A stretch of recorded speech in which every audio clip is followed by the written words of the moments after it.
आप नौकरी करते हो और अचानक से आपकी नौकरी पर खतरा मंडराने लगे तो क्या होगा। कुछ इसी दुविधा में औरंगाबाद के एस सिन्हा कॉलेज के 99 शिक्षक पड़े हुए हैं। ये सभी वोकेशनल कोर्स से जुड़े हैं और अब इनकी नौकरी खतरे में पड़ गई है। इसके पीछे की वजह है मगध यूनिवर्सिटी की तरफ से नए सत्र में वोकेशनल कोर्स के नामांकन पर रोक लगा देना। अब जब कोर्स ही संचालित नहीं होंगे तो ये शिक्षक कॉलेज में आखिर करेंगे भी तो क्या।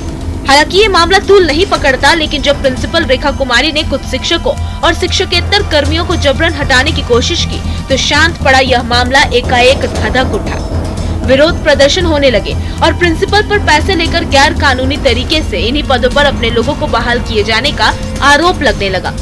ये शिक्षक प्रिंसिपल को तुरंत हटाए जाने की मांग करने लगे हैं। इधर शिक्षकों के समर्थन में कई छात्र संगठन भी सामने आ गए हैं। उनका कहना है कि वो शिक्षकों के साथ ये अन्याय नहीं होने देंगे।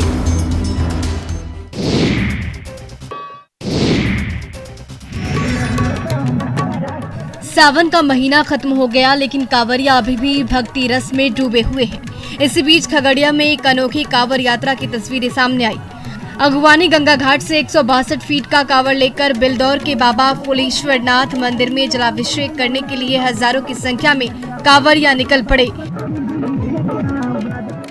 162 फीट के इस कांवड़ में भगवान शंकर के कई रूप देखने को मिले। इसके अलावा इनके कई प्रसिद्ध मंदिरों की भी झांकी देखने को मिली। कांवड़ ले जाते रास्ते में ये कांवरिया भक्ति गानों पर झूमते नजर आए। 75 किलोमीटर की यात्रा तय कर कांवरिया बाबा फुलेश्वरनाथ मंदिर पहुंच गए। इस दौरान चारों ओर बाबा फुलेश्वरनाथ के जयकारे से माहौल भक्तिमय हो उठा। जहां जहां से ये कांवर यात्रा गुजरी, भक्तों की भीड़ दर्शन को उमड़ पड़ी और हर हर महादेव के नारे लगे।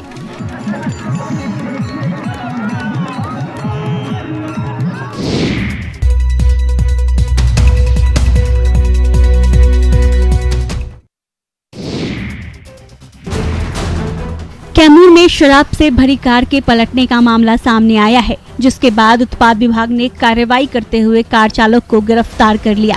बताया जा रहा है कि दुर्गावती थाना क्षेत्र के नेशनल हाईवे 2 पर शराब से भरी कार जा रही थी। वहीं जैसे ही कार चालक ने उत्पाद विभाग को देखा, वे तेजी से कार चलाते हुए भाग निकला। तभी नतीजा ये हुआ कि कार अनियंत्रित होकर सड़क किनारे गड्ढे में पलट गई।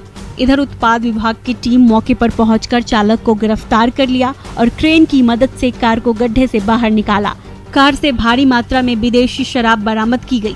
विभाग को सूचना मिली थी कि बनारस से आ रही कार से शराब तस्करी की जा रही है, जिसके आधार पर विभाग ने ये कार्रवाई की और मौके से कार चालक को भी गिरफ्तार कर लिया। बता दें कि बिहार में शराबबंदी को लेकर कैमूर प्रशासन सख्ती से शराब कारोबारियों पर नजर बनाए हुए है। जगह जगह शराब चेकिंग अभियान चलाया जा रहा है।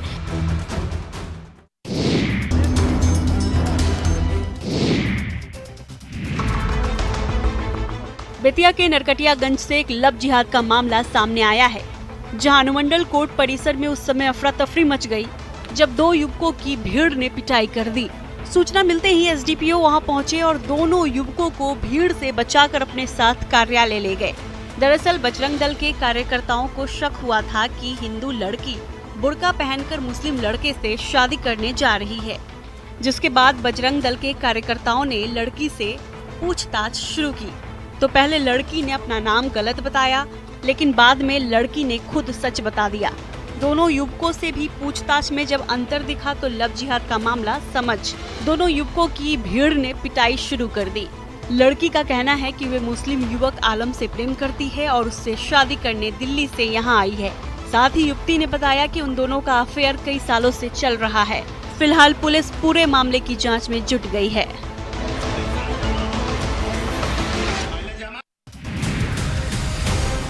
दानापुर के मनेर में हुए नाव हादसे में अभी भी 7 लोग लापता हैं। दरअसल हादसे में 10 लोगों के लापता होने की सूचना मिली थी। 3 लोगों के शव को एनडीआरएफ की ओर से बाहर निकाल लिया गया था, लेकिन अभी भी करीब 7 लोग लापता हैं। लापता लोगों के शव भी बरामद नहीं किए गए हैं, जिससे उनके परिजन काफी नाराज हैं, जबकि एनडीआरएफ की टीम लगातार लगी हुई है और शव की तलाश कर रही है। दरअसल आपको बता दें कि 3 दिन पहले दियारा से दाऊदपुर घाट की ओर लौट रही नाव अचानक बीच धारा में पड़ जाने की वजह से उलट गई और उसमें सवार लगभग 55 लोग गंगा नदी में डूब गए थे, जिसमें से 10 लोग लापता थे और 3 लोगों के शव को बरामद कर लिया गया था। सभी लोग शाहपुर थाना क्षेत्र के दाऊदपुर के रहने वाले हैं। लापता लोगों के घर में कोहराम मचा हुआ है। परिजनों को अपनों के लौटने का इंतजार है। एनडीआरएफ और पुलिस लगातार प्रयास कर रही है, पर अब तक सभी लापता लोगों का पता नहीं चल पाया है।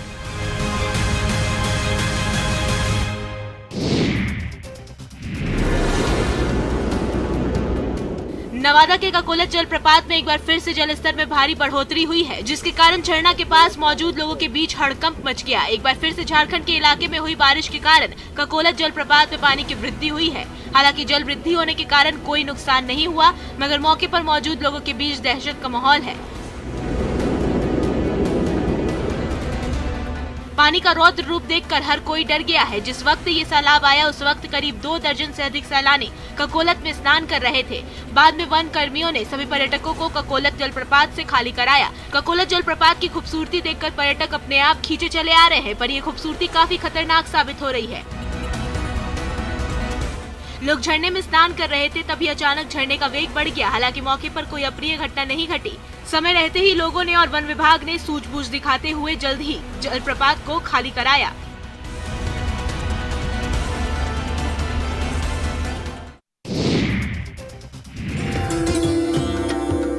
बिहार ने अपने नाम एक और उपलब्धि कर ली है। देश का सबसे बड़ा रबर डैम गया की फल्गु नदी पर बनकर तैयार हो गया है। मुख्यमंत्री नीतीश कुमार पितृपक्ष महासंगम शुरू होने से एक दिन पहले यानी 8 सितंबर को इसका उद्घाटन करेंगे। कार्यक्रम को लेकर अंतिम चरण की तैयारियां चल रही है। उद्घाटन को लेकर फल्गु नदी के किनारे देवघाट पर विशाल पंडाल बनाया जा रहा है। कुर्सियां लगनी शुरू हो गई है। बताया जाता है कि रबर डैम बनने से प्रसिद्ध विष्णुपद मंदिर के पास फल्गु नदी में साल भर पानी उपलब्ध रहेगा।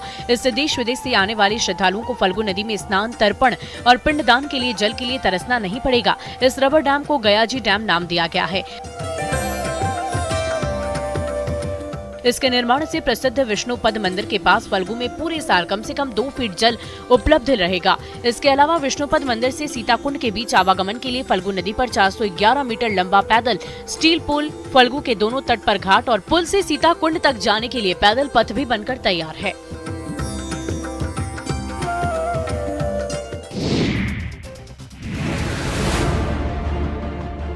चतरा में बोगा साड़म के ग्रामीणों को जब सरकारी तंत्र का साथ नहीं मिला तो उन्होंने खुद ही श्रमदान से नदी पर लकड़ी और बांस का पुल बना दिया। दरअसल बुध नदी का जलस्तर बढ़ने से लोगों को नदी पार करने में परेशानी हो रही थी। पूरा गांव टापू में तब्दील हो गया था। ऐसे में प्रशासन से नाराज 200 लोगों ने 2 दिनों के अथक प्रयास से 200 फीट लंबा बांस और लकड़ी का पुल बना दिया। आपको बता दें कि बोगा साड़म गाँव की आबादी करीब 2000 है और नदी का जलस्तर बढ़ने से हर साल लोगों की परेशानी झेलनी पड़ती है। लोगों ने इसे लेकर कई बार गुहार लगाई, लेकिन कोई सुनवाई नहीं हो सकी। अब लोगों ने समस्या का तत्कालिक समाधान तो खोजा है, लेकिन अस्थायी पुल बनाने की सरकार और प्रशासन से गुहार लगाई है ताकि उन्हें आगे और परेशानी ना झेलनी पड़े। ग्रामीणों ने बताया कि हर साल वो 1 से 2 बार इस नदी पर लकड़ी का पुल बनाते हैं। सभी ग्रामीणों के खेत और चारागाह नदी के उस पार हैं और इसी कारण उन्हें मवेशियों को ले जाने में परेशानी होती है। नदी का जलस्तर बढ़ जाने के कारण कई बार मवेशी इस नदी में बह गए और उन्हें नुकसान उठाना पड़ा है।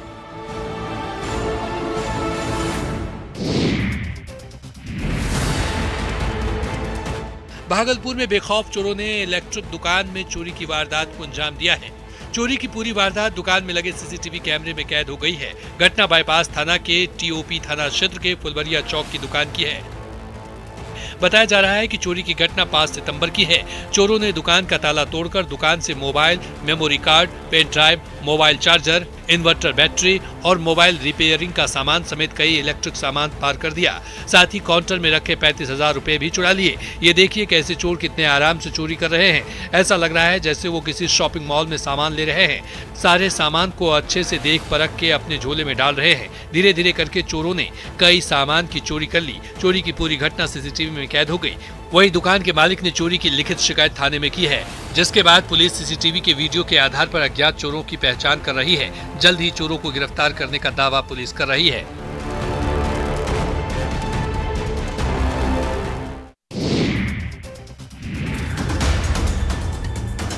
दरभंगा में इन दिनों चोरों के आतंक से न सिर्फ आम लोग परेशान हैं, बल्कि पुलिस के लिए चोर सिरदर्द बन चुके हैं। ताजा मामला दरभंगा के पंडा सराय मोहल्ले का है, जहां बीती रात चोरों ने एक सोने चांदी की दुकान पर हाथ साफ किया। चोरों ने सबसे पहले दुकान का ग्रिल तोड़ा और करीब लाखों रुपए की ज्वेलरी लेकर चलते बने। हालांकि चोरी की ये पूरी वारदात सीसीटीवी कैमरे में कैद हो गई है। तस्वीरों में साफ देखा जा सकता है कि 3-4 नकाबपोश चोर ग्रिल नीचे से तोड़कर दबे पांव दुकान में घुसते हैं और एक-एक कर सोने चांदी के जेवर की तलाश करते हैं। अंत में वो दुकान में रखी तिजोरी को खोलने का प्रयास करते दिख रहे हैं। तिजोरी खोलने में चोरों को काफी मशक्कत करनी पड़ी। उसके बाद चोरों की नजर दुकान में लगे सीसीटीवी कैमरे पर पड़ी। इसके बाद उन्होंने उसकी लाइट काट दी। फिर अंधेरे में सभी सोने चांदी के गहने लेकर निकल गए। सुबह जब दुकानदार अपनी दुकान खोलने पहुंचा तो दुकान की हालत देखकर हैरान रह गया। उसने घटना की सूचना पुलिस को दी। पुलिस भी फुटेज के आधार पर आगे की कार्रवाई में जुट गई है।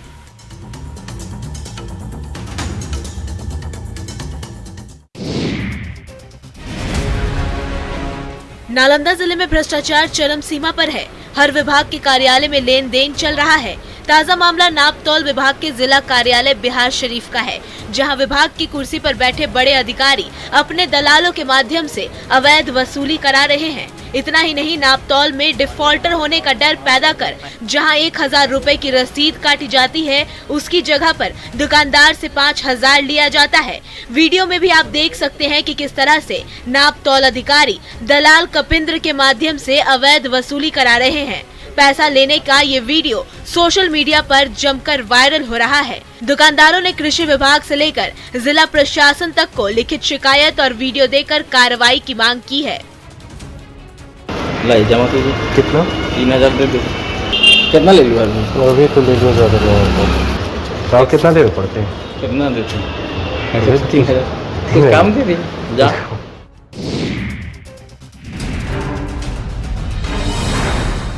लोहरदगा पुलिस ने पशु तस्करी का खुलासा करते हुए 39 गोवंश को उनके चंगुल से मुक्त कराया है। घटना सदर थाना क्षेत्र के झूरिया गांव की है। पुलिस ने गुप्त सूचना पर पशु तस्करों के खिलाफ कार्रवाई की। हालांकि इस दौरान पुलिस पशु तस्करों को गिरफ्तार नहीं कर पाई। पुलिस ने जब्त पशुओं को मेडिकल जाँच के लिए भेज दिया। बताया जा रहा है कि सदर थाना क्षेत्र के झूरिया गाँव के पास 4 पशु तस्कर 39 गोवंश को मारते पीटते शहर की ओर ले जा रहे थे। तभी लोहरदगा पुलिस की टाइगर मोबाइल गश्ती टीम वहां पहुंचकर तस्करों से पूछताछ करने लगी और पुलिस को देख चारों पशु तस्कर सभी पशुओं को छोड़कर भाग निकले। पुलिस ने तस्करों का पीछा किया, लेकिन खेत और झाड़ियों का फायदा उठाकर तस्कर भागने में कामयाब रहे। वहीं लोहरदगा पुलिस ने पशुओं को जब्त कर लिया है। फरार पशु तस्करों की गिरफ्तारी में जुट गई है। पुलिस की कार्रवाई से पशु तस्करों में दहशत का माहौल है।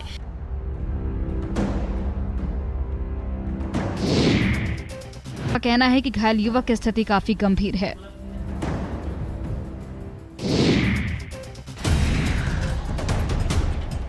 सीतामढ़ी जिले में खाद की किल्लत कम होने का नाम ही नहीं ले रही। खाद के लिए किसान बिस्कुमान भवन के चक्कर लगा रहे हैं, जबकि जिम्मेदार लगातार यही दावा कर रहे हैं कि जिले में खाद की कोई किल्लत नहीं, पर ये तस्वीरें हकीकत बयां कर रही है। खाद के लिए किस कदर मारामारी है। किसान दिन भर लाइन में लगे रह रहे हैं। बेलसंड बिस्कुमान भवन में भी किसानों को खाद के लिए परेशान होते देखा गया। सीतामढ़ी जिले में खाद के सेंटरों पर लगातार लाइन लग रही है। अधिकांश सेंटरों पर रोज किसान लाइन में लगकर खाद के लिए घंटों इंतजार करने को मजबूर हैं। कई किसान तो सुबह से ही लाइन लगाने के लिए गांव आ जाते हैं, फिर भी उन्हें खाद नहीं मिल पाती और उन्हें खाली हाथ ही लौटना पड़ता है। जबकि अधिकारी दावा कर रहे हैं कि जिले में खाद संकट नहीं है। इसके बाद भी किसान परेशान और हलकान नजर आ रहे हैं। हालात ये हैं कि खाद पाने के चक्कर में कई बार तो किसान आपस में भिड़ जाते हैं। किसान कह रहे हैं कि समय पर खाद नहीं मिलने के कारण फसल खराब हो रही है। किसान प्रशासन से खाद उपलब्ध कराने की मांग कर रहे हैं।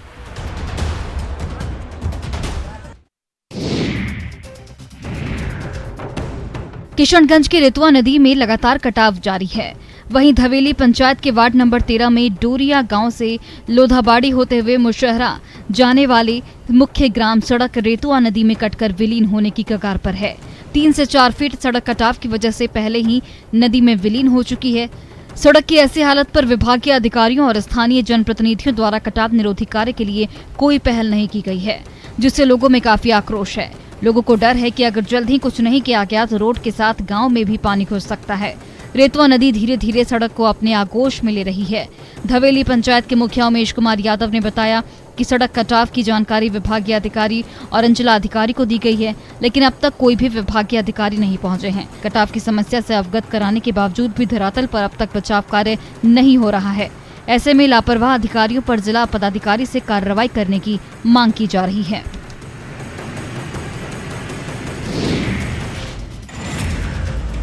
करोड़ों के कबाड़ का अवैध कारोबार पुलिस की नाक के नीचे बहुत ही आराम से फल फूल रहा है। बिना किसी कागजात और लाइसेंस के कारोबारी मस्त होकर राजस्व की चोरी कर रहे हैं।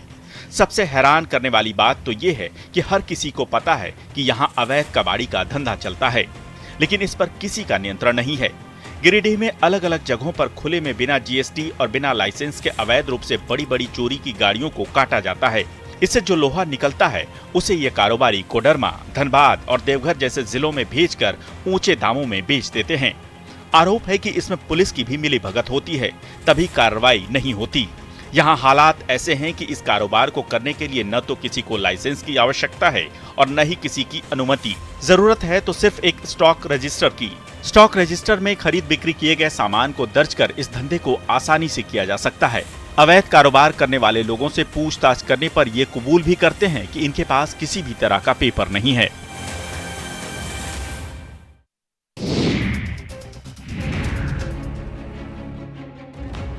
बिहार में शराब माफिया अपनी हरकतों से बाज नहीं आ रहे। दूसरे राज्यों से शराब की सप्लाई करने के चक्कर में कई बार पुलिस उन्हें पकड़ लेती है, लेकिन अगर पुलिस अपना काम कर रही है तो ये अपने काम में पीछे कैसे रह सकते हैं। इसी बीच गोपालगंज में उत्पाद विभाग की टीम ने यूपी से खपाने के लिए लाई जा रही शराब की बड़ी खेप जब्त की है।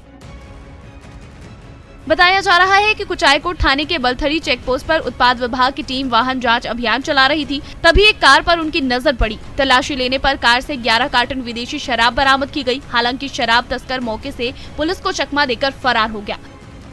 पुलिस शराब के कार्टन कब्जे में लेकर अपने साथ थाने ले आई है। आप देख सकते हैं कि थाने में 1-2 नहीं बल्कि विदेशी शराब के 11 कार्टन रखे हुए हैं। पुलिस ने कार भी जब्त कर ली है। फिलहाल पुलिस की टीम ने गाड़ी नंबर की जांच कर शराब तस्करों के खिलाफ प्राथमिकी दर्ज कर ली है। तस्करों को पकड़ने के लिए छापेमारी की जा रही है।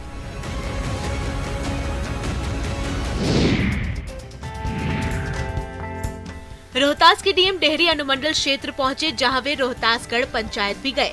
डीएम ने वहां के स्कूली बच्चों से बातचीत भी की। वहीं डीएम बच्चों से बड़े ही प्यार से बात करते दिखाई दिए। बच्चे भी डीएम को अपने बीच पाकर काफी खुश नजर आए। इस दौरान डीएम धर्मेंद्र कुमार काफी सहज दिखे और बच्चों से उन्होंने कई तरह के सवाल भी किए। साथ ही उन्होंने जिले के डीएम का नाम भी पूछा, जिस पर बच्चों ने सही जवाब दिया।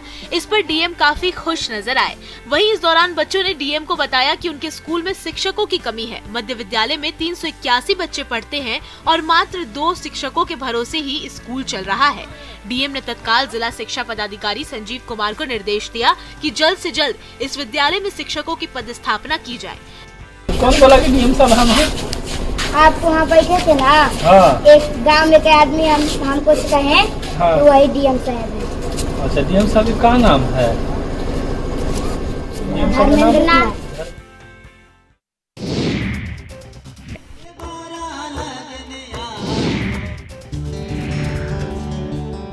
बिहार की सिपाही दीदियां अब किसान दीदियां बनने की राह पर निकल पड़ी हैं। कुपोषण और केमिकल युक्त सब्जियों से निजात दिलाने के लिए कृषि विज्ञान केंद्र ने एक पहल की है।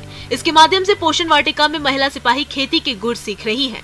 दरअसल कटिहार के बीएमपी 7 परिसर में कृषि विज्ञान केंद्र की पहल से पोषण वाटिका के पूरे कॉन्सेप्ट को डेवलप किया जा रहा है और इसी में अपनी जिम्मेदारी भरी ड्यूटी निभाने के साथ साथ महिला सिपाही खेती के गुर सीख रही हैं। बीएमपी 7 परिसर में इस पोषण वाटिका से जुड़ी विशेषता के बारे में बताते हुए कृषि विज्ञान केंद्र की वरीय वैज्ञानिक रीता सिंह ने बताया कि पोषण वाटिका के माध्यम से साल के 12 महीने लोगों को हरी सब्जियां उपलब्ध हो सकती हैं। कोई भी इंसान बड़ी आसानी से इसे अपने घर आंगन में कर सकता है। बड़ी बात यह है कि पोषण वाटिका के तहत इन हरी सब्जियों को उपजाने के लिए घर में बने हुए जैविक खाद को ही प्राथमिकता दी जाती है, जिसके सहारे स्वाद और सेहत से भरपूर सब्जी की खेती हो पाती है। वहीं पोषण वाटिका से जुड़कर और खेती के गुर सीखकर महिला पुलिसकर्मी भी काफी खुश हैं।